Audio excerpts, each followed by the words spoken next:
혹시 이런 경험이 있지 않습니까? 평생 정성을 다해준 사람에게서 되려 상처를 받고 가까이 지낸 가족이나 친구에게 말 못할 배신을 당한 경험 말입니다. 우리는 그때마다 흔히 이렇게 생각합니다. 그래도 가족인데, 그래도 오래된 친구인데 한 번쯤은 내가 먼저 손을 내밀어야 하지 않을까? 그러나 그 손길이 과연 우리의 상처를 치유해 주었습니까? 아니면 더 깊은 흉터만 남겼습니까? 정주영은 여기에 대해 누구보다 단호했습니다. 그는 말했습니다. 상처 준 사람과는 화해하려 애쓰지 마라. 시간과 에너지를 빼앗길 뿐 그 상처는 더 깊어진다. 많은 사람들은 오해합니다. 화해만이 관계의 회복이라고. 하지만 억지 화해는 치유가 아니라 또 다른 고통의 시작이 됩니다. 상처 준 사람은 대개 자신이 무엇을 했는지조차 모르고 기억해도 반성하지 않습니다. 그런 사람에게 다가가면 오히려 우리의 존엄만 더 무너집니다. 정주영은 살아생전 수많은 사람을 만났습니다. 사업가, 정치인, 협력업체, 심지어 가족까지. 그 가운데에는 도움을 주겠다며 다가왔다가 배신으로 등을 돌린 이들도 있었습니다. 그는 그때마다 원칙을 세웠습니다. 믿을 수 없는 사람과는 억지로 다시 손을 잡지 않는다. 왜냐하면 한번 깨진 신뢰는 다시 붙들려 해도 금이가 있고 그 금은 언젠가 더 크게 벌어지기 때문입니다. 우리는 시니어가 된 지금도 여전히 비슷한 상황에 놓십니다.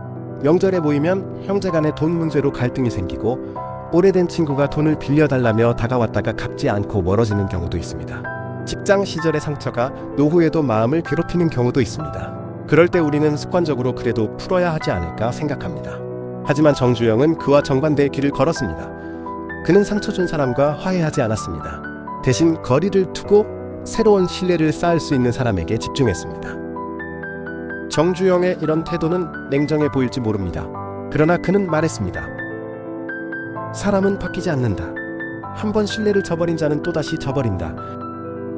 이것은 단순한 비관이 아니라 평생의 경험에서 나온 경고였습니다. 혹시 지금 당신은 억지로 붙잡고 있는 관계가 있습니까? 이미 여러 번 상처를 주고도 변하지 않는 사람, 말로는 사과하지만 행동은 달라지지 않는 사람, 매번 약속을 어기고도 뻔뻔한 사람, 그런 사람과 화해한다고 해서 우리의 삶이 나아질까요? 오히려 우리는 또다시 상처를 받게 됩니다. 정주영은 상처 준 사람을 대하는 가장 좋은 방법은 용서하되 다시 가까이 하지 않는 것이라 했습니다.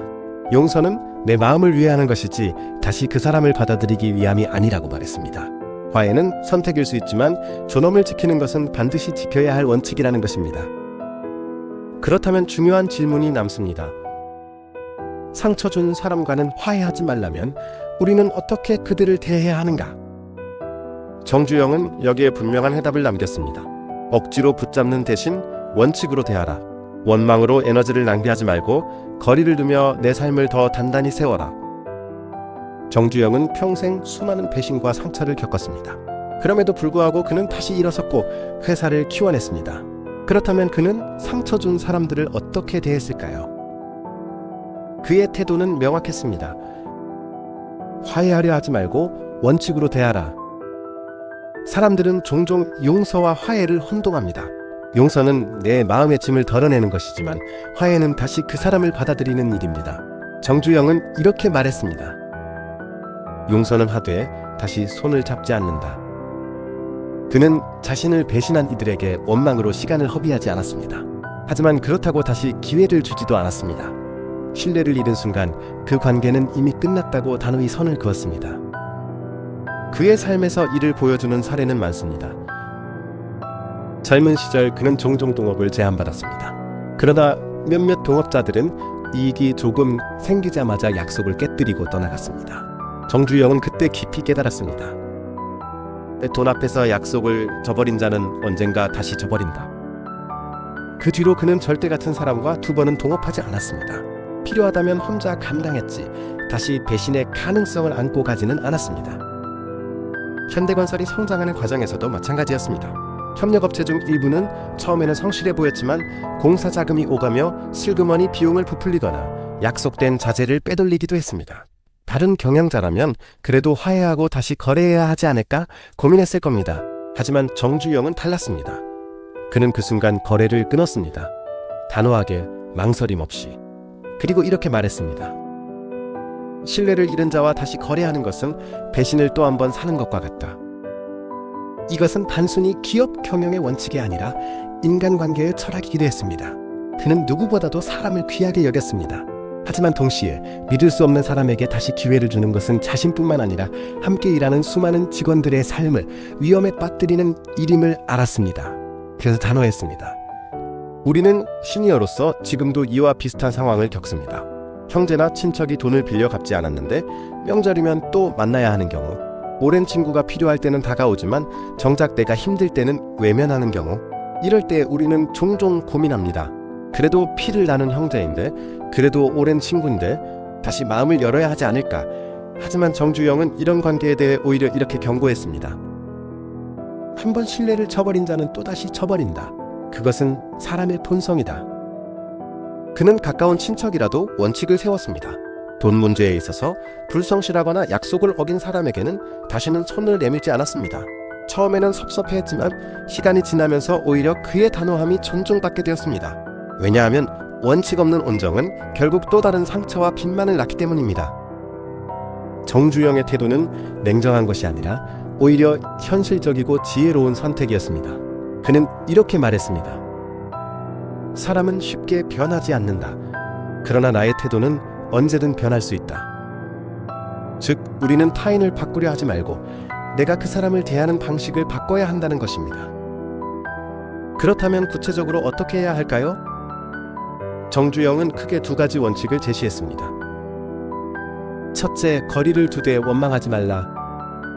상처 준 사람과의 관계를 억지로 이어가지 않고 침묵과 거리로 대했습니다. 그러나 원망에 매달리지는 않았습니다.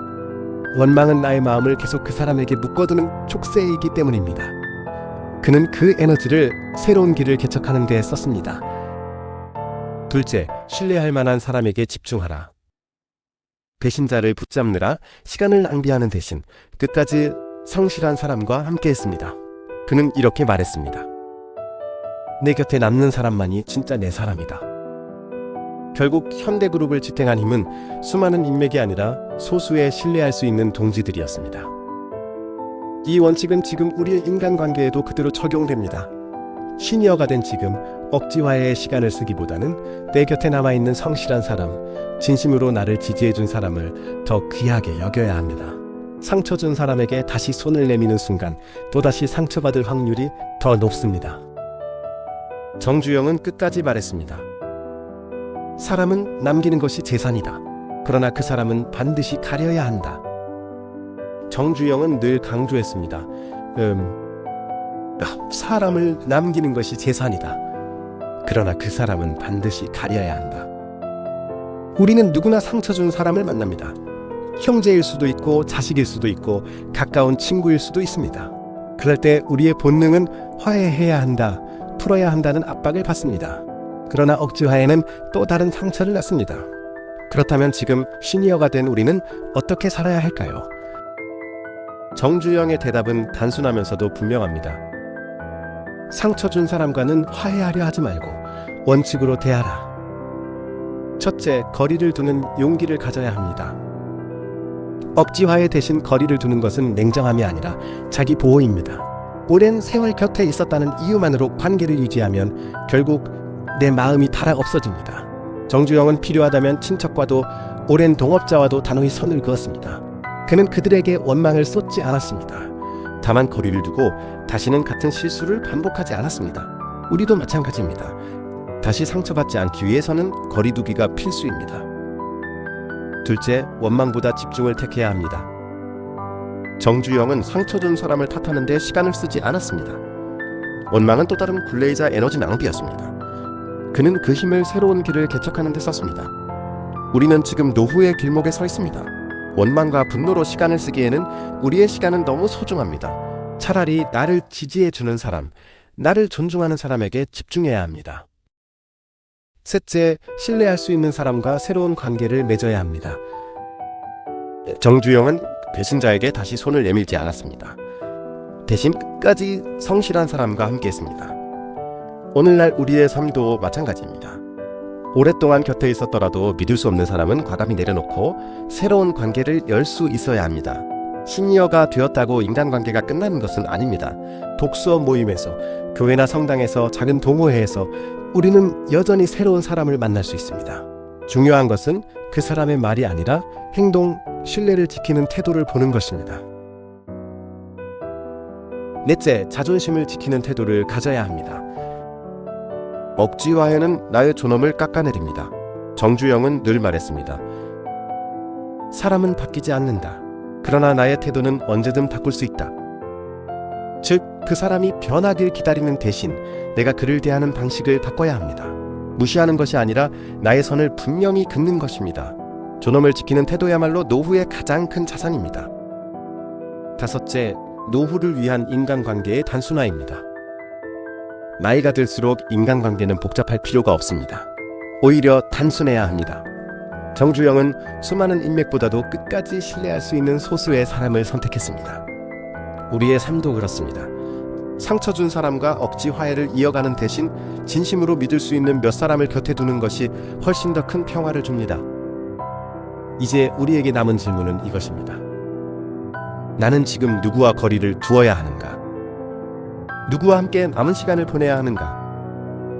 정주영은 평생 수많은 사람을 만났지만 마지막에 남은 것은 소수의 신뢰할 수 있는 동지들이었습니다. 그들이 있었기에 그는 무너져도 다시 일어설 수 있었습니다. 우리의 삶도 다르지 않습니다. 억지화해로 상처를 반복할 것인가, 아니면 단호한 원칙으로 존엄을 지킬 것인가, 이 선택이 우리의 남은 인생을 결정합니다. 정주영은 마지막까지 이렇게 말했습니다. 사람 때문에 무너지고 사람 때문에 일어선다. 그러나 누구와 함께할지는 내가 정해야 한다. 우리는 오늘 정주영의 인간관계 철학을 통해 분명히 배웠습니다. 상처 준 사람과 화해하지 말라는 말은 결코 냉정하거나 비정한 가르침이 아닙니다. 그것은 오히려 우리의 존엄을 지키고 남은 인생을 더 단단하게 살라는 깊은 지혜였습니다. 억지 화해는 결국 또 다른 상처를 낳습니다. 용서는 내 마음을 위해 할 수 있지만 다시 그 사람을 받아들이는 것은 다른 문제입니다. 정주영은 평생 사람을 귀하게 여겼습니다. 그러나 동시에 이렇게 경고했습니다. 신뢰를 무너뜨린 사람에게 다시 기회를 주는 것은 스스로 상처를 사는 것이다. 이 말은 오늘 우리에게 그대로 적용됩니다. 형제든 친구든 심지어 가족이든 내게 반복해서 상처를 주는 사람과는 억지로 화해하지 않아도 됩니다. 대신 거리를 두고 내 삶을 지키며 나를 진심으로 지지하는 사람들에게 집중하면 됩니다. 그것이 결국 더 건강한 인간관계이고 더 평화로운 노후의 시작입니다. 이제 우리에게 필요한 것은 단순합니다.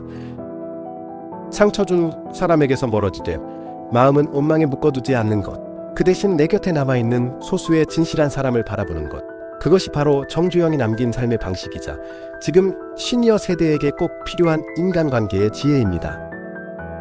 정주영은 마지막까지 이렇게 말했습니다. 사람은 남기는 것이 재산이다. 그러나 그 사람은 반드시 가려야 한다. 이 메시지를 오늘 우리의 삶에 새겨야 합니다. 오늘 이 영상이 마음에 와닿으셨다면, 그렇다면 지금 바로 좋아요와 구독 버튼을 눌러주십시오. 그것은 단순한 클릭이 아니라 당신의 삶을 바꾸는 지혜를 이어받는 시작입니다. 혹시 오늘 이야기가 도움이 되었다면 좋아요를 눌러주십시오. 당신의 공감 하나가 더 많은 사람들에게 이 메시지를 전하게 됩니다. 그리고 꼭 댓글로 남겨주십시오. 내가 상처 준 사람과 어떻게 지내왔는지, 오늘 어떤 깨달음을 얻었는지. 당신의 이야기가 또 다른 시청자에게 힘이 되고 지혜가 될 수 있습니다.